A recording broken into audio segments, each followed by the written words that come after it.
Okay, speaking of vinyl, how is it that those first couple of albums are not available or were not available on vinyl? What? I mean, they were Well, released. they weren't released in the United States originally. They were released in, well, the Albion was a UK label. It came out in several countries originally, but not in North America. It only came out on CD after the band had broken up. Right. Yeah. I mean, yeah, that's. Well, the CDs started really. We broke up in 1988. And that was just the beginning of the CD era. Yeah.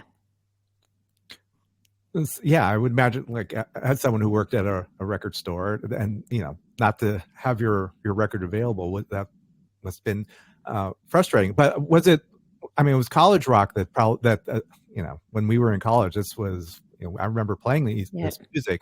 Were you doing the college rocks? Were you pushing your music to college rock stations? Were you hitting the playing colleges, or what was that like in the early days? Making the rounds.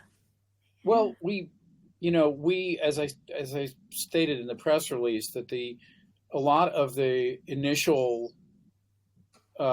attention that the dB's got with those first two records specifically as imports and not released in the U.S. came from college radio disc jockeys who would bring their own import copies to the station and play them.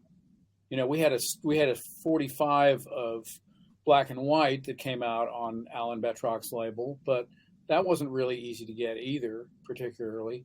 But it was the college radio disc jockeys that made the real big difference for us. And they played, there were places like Chicago that were huge for the dB's. And, being up in New York, we played there. But, ask somebody in Los Angeles where you are, and people will be like, who? That we just didn't make any impact there. Or the Great Pacific Northwest. We're probably better known in Sweden. Yeah.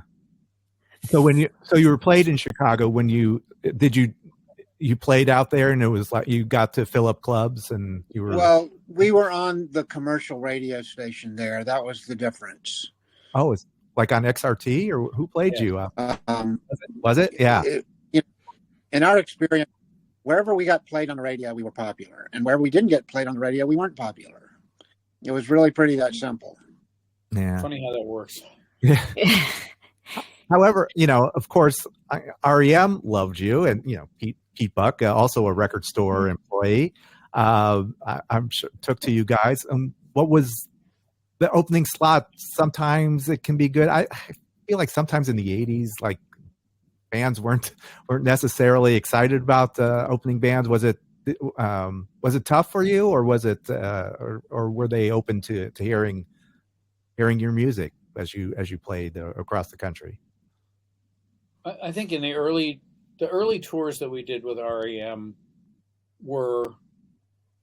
the audiences were more ready to hear us.